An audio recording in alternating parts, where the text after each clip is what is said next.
Firestone Industrial Products is the world's #1 air spring for greater comfort and handling of your vehicle. Firestone has a long tradition of delivering high-quality air springs to the marketplace. Our RideRite air springs provide an improved ride and safe load carrying capabilities, and they're easy to install. For air springs that are technology-driven and performance-proven, make sure it's Firestone. Firestone has a full product line of RideRite air helper springs and air accessory systems, including a family of controllers: single, dual, digital, and wireless. All Firestone air accessory systems come in easy-to-install kits, complete with all necessary tubing and fittings and detailed installation instructions. Thanks to Digital Air Command, you can change the performance of your air springs for varying loads and road conditions as easily as inflating a tire. You only need to push the up or down button on the Digital Air Command to set your air springs to the pressure you want. By having the correct pressure in your air springs, you can increase your vehicle's stability and braking effectiveness, improve steering and balance, prevent bottoming out, and reduce tire wear.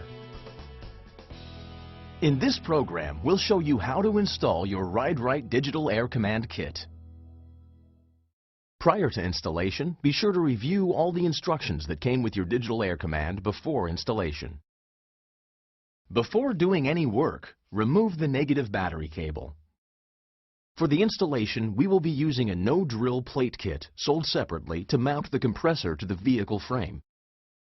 First, install a male airline fitting into the threaded output port on the compressor head.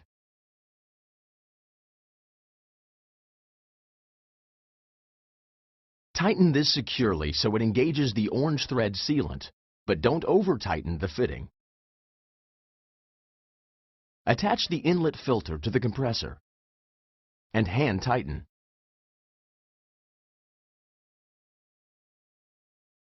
Now, pre-assemble the valve block assembly. On the sides of the valve block, install the 3 male fittings. For now, just hand tighten the fittings. We'll tighten them securely later. Next, install the exhaust valve into the top of the valve block. Again, just hand tighten. Install the pressure sensor into the top of the valve block next to the exhaust valve. Once you have all the fittings attached, you can tighten them securely so they engage the thread sealant on the fittings.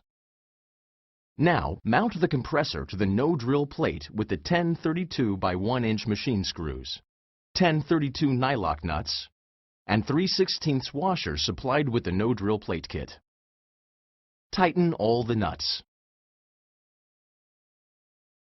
Next, mount the valve block with the 10 32 by 1 1/2 inch machine screws and 10 32 nylock nuts.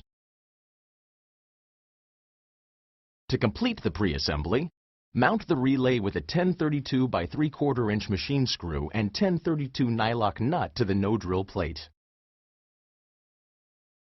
Pick a location to mount the compressor assembly on the frame with ample airflow and protected from direct contact from airborne debris and moisture.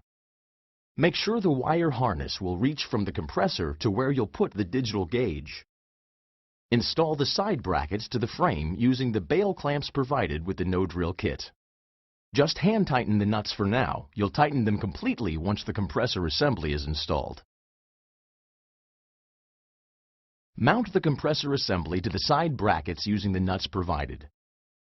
Adjust the side brackets as needed to align the holes in the no-drill plate. Securely tighten the nuts on the no-drill brackets. Now you can install the wiring harness. To make the wiring harness connections between the wiring harness and the compressor assembly, refer to the wiring diagram in the Digital Air Command installation instructions. Once you've made all the connections, gather up the excess wire and secure it with the provided nylon ties.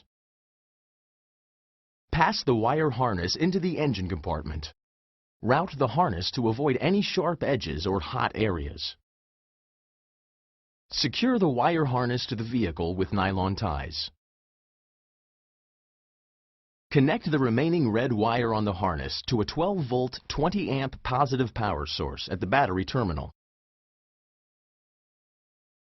Next, pass the wire harness through the firewall into the passenger compartment at a convenient location near where you want to mount the digital gauge.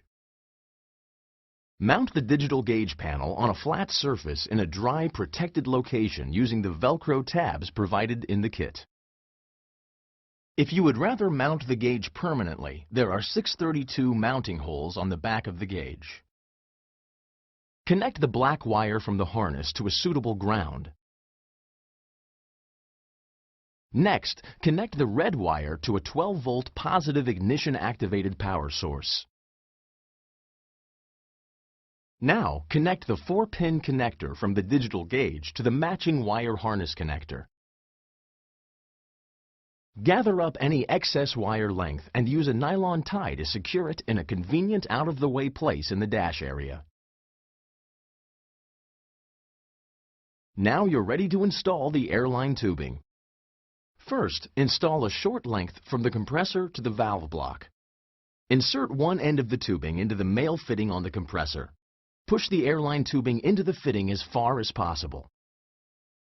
Cut to length using a tubing cutter. And insert the end into the fitting on the valve block. Next, install a section of tubing that will reach from the valve block to one of the air springs. Insert the tubing into the fitting on the valve block. Now, run the airline tubing so it will avoid direct heat from the exhaust pipe and any sharp edges. Cut the tubing to length using a tubing cutter. And install the end into the fitting on the air spring. Be sure to push the airline tubing into the fitting as far as possible.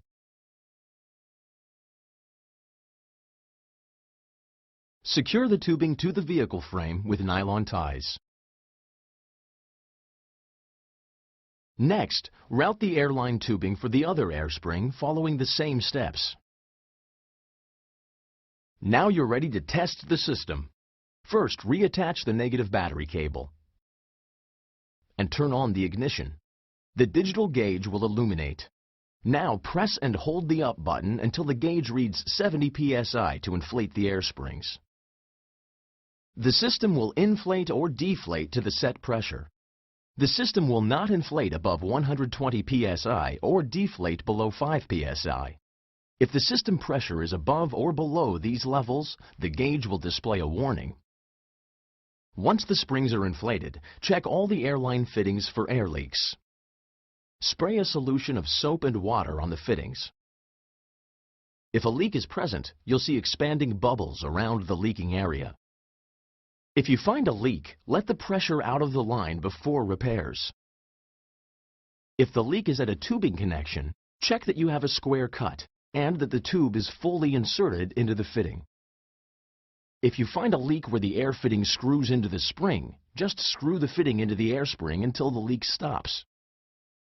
Reinstall the tubing, reinflate the air springs, and check for leaks like before. The digital gauge can display air spring pressure in PSI or bar. To change the display values from PSI to bar or bar to PSI, press and hold both the up and down buttons at the same time. In this program, you've seen how easy it is to install a RideRite Digital Air Command Kit. Keep in mind that every step is described in detail in the installation guide that came with your RideRite kit. We also provide a website with information on all of our products.